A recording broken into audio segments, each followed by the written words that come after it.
Hi, I'm Amy Powell, a caregiver with family members who had pheochromocytoma and paraganglioma, two rare neuroendocrine tumors.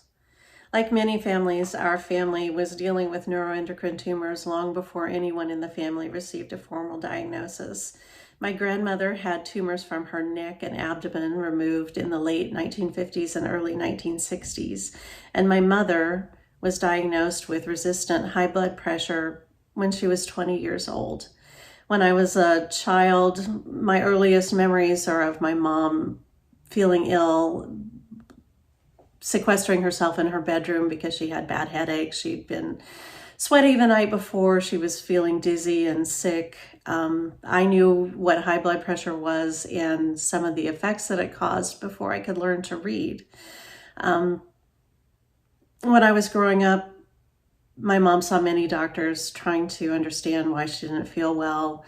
In the 1980s, she went through periods of blackouts and dizziness that were so severe she traveled from rural Kansas to larger communities near us for workups. And no one put the pieces together with my grandmother's medical history. And at that time, my mom didn't have any tumors that we knew about.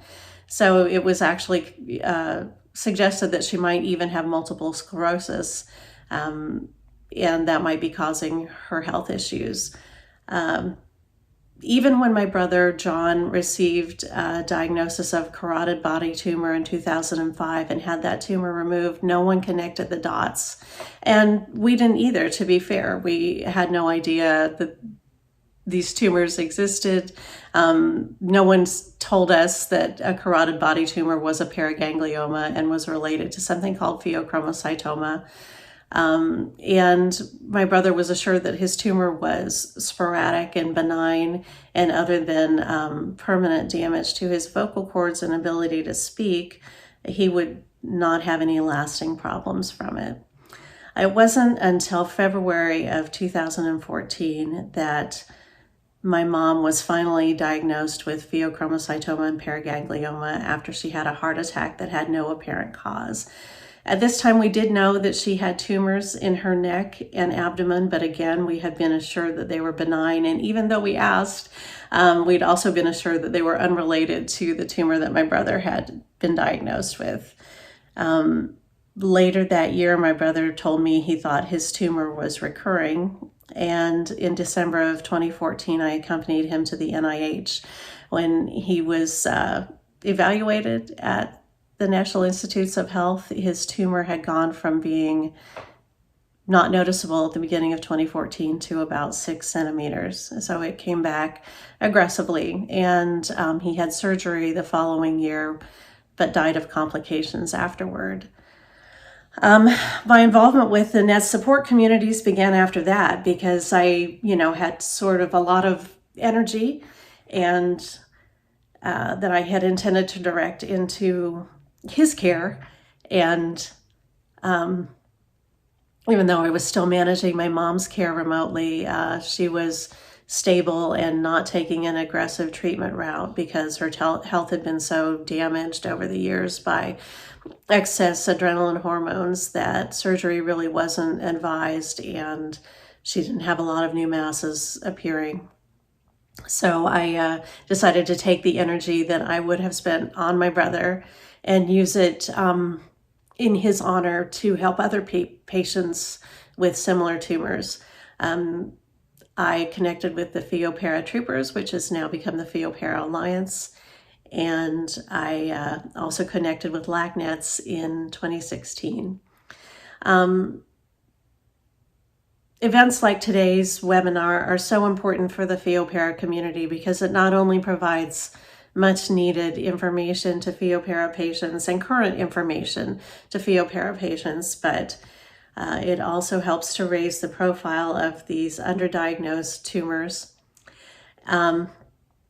And it helps patients and healthcare providers alike understand where we are currently in our research and understanding of these tumors. If I were talking to my brother or my mother today, I would make sure that they visited a geneticist which, was something that took a little bit to get going for us because when Mom was diagnosed, most of her doctors had only heard of one genetic mutation that caused Pheo or para, and that was not one that would have fit the expression of the disease within our family. We now know that there are roughly 20 genes that are implicated in the formation of these tumors, and about 12 inherited syndromes that can be associated with pheochromocytoma and paraganglioma. So visiting with a geneticist is an important step in taking control of your disease and moving forward with your life. And understanding your medical history within your family is also a very important part of that. That's probably the best advice that I could give to anyone, is to understand your medical history and understand how your personal diagnosis can affect the medical path forward for multiple members of your family. And this is why it's so important to get genetic testing if it's offered, and to ask about it if it's not.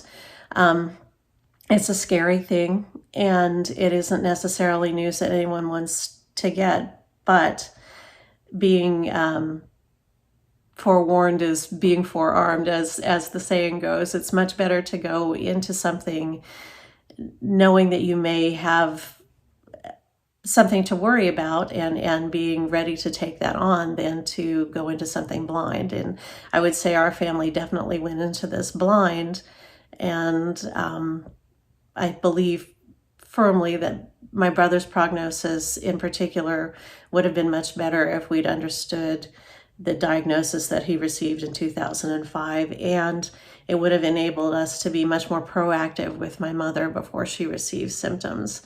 And looking back, truly, it was more than 50 years from my grandmother's last surgery until my mother received her diagnosis. 50 years of our family wondering why our medical history was so strange and filled with lots of apparently benign tumors and hypertension in otherwise very healthy and young family members. And it would have been good to have this information. It could have really positively affected both my mother's life and my brother's, and has definitely been a positive for the rest of us going forward as we've looked at our own personal medical histories and our children's. So I'd like to thank LACNETS for having this webinar today and giving me the opportunity to talk about my family history, and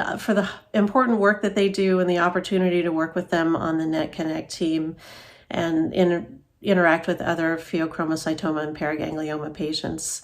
And it's important to know, if you are diagnosed or suspect that you have pheochromocytoma and paraganglioma, that LACNETS has good educational materials on these tumors and can connect you with a good doctor in the area if you need to see someone who is knowledgeable about these particular types of neuroendocrine tumors. In addition, the Pheo-Para Alliance has some good educational resources and has partnered with LACNETS in the past, and there's a lot of love and support going both ways, I think, between those organizations. And definitely the Pheo-Para Alliance can also help you connect with a knowledgeable professional. If you're a healthcare professional, both organizations also have a lot of good information for you, and I hope that we can make more families' paths better than maybe my family's path was initially, so that, the Johns and moms of the world have an easier time of it.